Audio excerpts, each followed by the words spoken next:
अभाज्य संख्याएं क्या होती हैं? ऐसी संख्याएं जिनके दो ही गुणनखंड हों अभाज्य संख्याएं कहलाती हैं।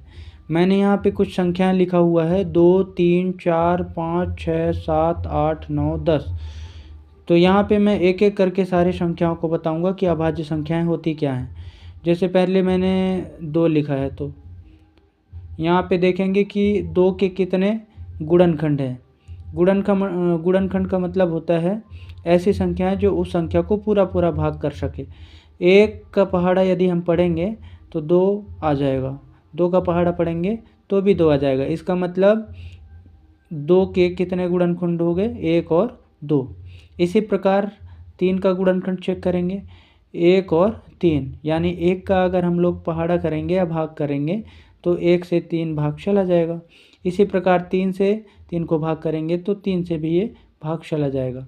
अगर हम 2 से भाग करेंगे तो 2 के पहाड़ा में 3 नहीं आएगा, अर्थात 2 से 3 भाग नहीं जाएगा, इसीलिए 2 3 का गुणनखंड नहीं होगा। इसी प्रकार 4 का जो गुणनखंड है वो 1 है, 2 है और 4 है। ये 4 को 1 भी भाग कर देगा और 2 भी भाग कर देगा और 4 भी। 3 भाग नहीं कर पाएगा, इसीलिए हम 3 को नहीं लिए हैं। मतलब 4 के गुणनखंड कौन कौन है? 1, 2, 4। इसी प्रकार 5 के गुणनखंड हैं 1 और 5। इसी प्रकार 6 के गुणनखंड हैं 1, 2, 3, 6। इसी प्रकार 7 का गुणनखंड 1 और 7।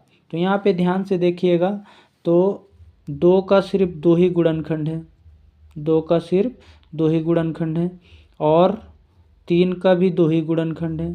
4 का 1, 2, 3 कितने गुणनखंड है? 3।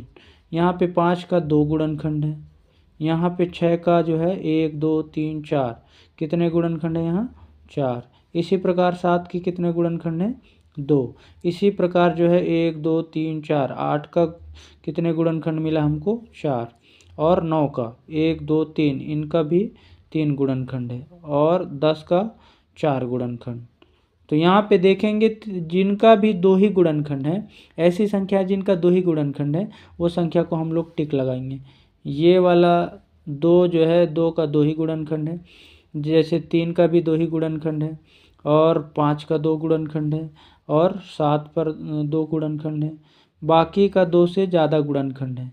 तो यहाँ पे 2 गुणनखंड वाले नंबर अभाज्य संख्याएं कहलाएंगे। जैसे यहाँ पे 2, 2, 3, 5, 7 ये हमारे अभाज्य संख्याएं कहलाएंगे।